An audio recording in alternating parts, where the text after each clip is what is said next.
Disney has an abandoned airport that almost no one knows about. And no, it doesn't look like this or like this. It's really just an airstrip, but the history of it is so fascinating. In the late 1960s, the US Department of Transportation and the Florida Department of Transportation thought that this brand new technology called short takeoff and landing flights would be the future. They thought that their roads that were just constructed for the interstate highway system would get so congested that no one would be able to get anywhere. And their solution was taking people off of the roads into the air. In fact, the US Department of Transportation said that 1 of every 2 passengers who was on a flight would use this brand new technology.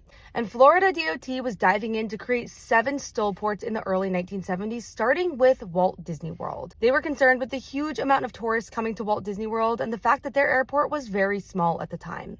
So in 1971, several weeks after Walt Disney World opened, Disney opened up their airport, or as it's known, their STOL port. There were 2 airlines that ran from the STOL port, Shawnee and Executive Airlines. But unfortunately, several months after the STOL port opened, Executive Airlines went under. And only a year after that, Shawnee closed too. And so with no airlines able to actually connect to Walt Disney World, they were forced to close the runway. And despite one attempt to bring the STOL port back in the 1970s, it will never happen again due to the placement of the Epcot monorail tracks and the fact that Disney decided they don't want to be in the business of building an airport. So now this space is used as storage, but a select few remember this amazing history if they drive by this small road right by Magic Kingdom parking. And no, there were never rumble strips that played When You Wish Upon a Star, but we'll cover that more tonight.